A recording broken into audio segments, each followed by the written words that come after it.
By 1859, the scientific consensus was effectively locked. The universe was made of atoms, and atoms were completely solid, indivisible blocks of matter. Nothing smaller existed. But German physicist Julius Plucker wanted to push the boundaries of how energy moved, specifically by studying how electricity conducted through low-pressure gases. To do this, he needed the physical tools of the mid-19th century, complex glassblowing and brass vacuum pumps that turned theoretical physics into tangible mechanics. The premise of his experiment was straightforward. Trap a gas inside a sealed container, pump out almost all the air, and force an electrical current directly through it.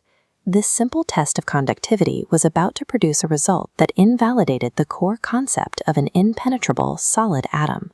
A discharge tube connects to a vacuum pump, dropping pressure to 1/10,000th of an atmosphere.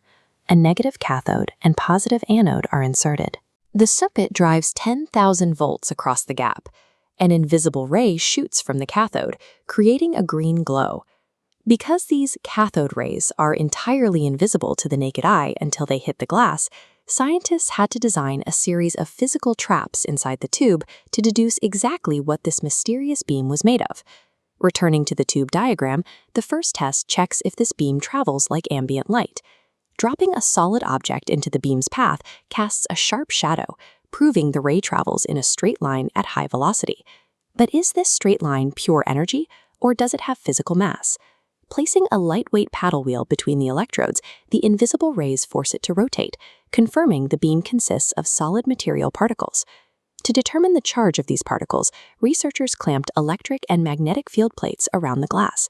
When active, the straight beam deflects sharply. The specific direction of this bend established these particles carry a negative charge. Through these three physical interrogations, confirming a straight path, tangible mass, and a negative charge, science successfully profiled an entirely new physical entity, the electron. Further testing quickly revealed that these newly named electrons were intensely energetic, displaying extreme penetrative abilities. Instead of bouncing off barriers, the rays could pass directly through thin, solid sheets of aluminum and other metals without losing their structure. They were also found to be highly reactive, aggressively exposing and completely darkening any photographic plates placed near their path. And if the particles struck specific chemical coatings, like a zinc sulfide screen, the sheer energy transfer forced the material to spontaneously emit light. Observing this intense kinetic behavior prepared the scientific community for one final, crucial test to uncover the true nature of the particle. A critical variable remained untested. Were these fast-moving, negatively charged particles unique to the specific gas currently sitting inside the tube? To find out, researchers completely purged the system, vacuuming out the original gas and replacing it with entirely different chemical elements to observe the new beams. By running the same experiments again, they meticulously measured the ratio of the electrical charge, E, to the physical mass, M, for the rays produced by each new element. The data revealed a rigid mathematical constant.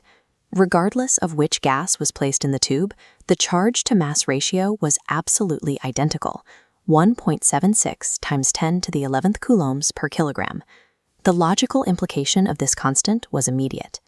The particles themselves do not change because they are not a unique feature of any single element. Plicker's glowing tube provided the physical proof that the indivisible atom contained smaller components.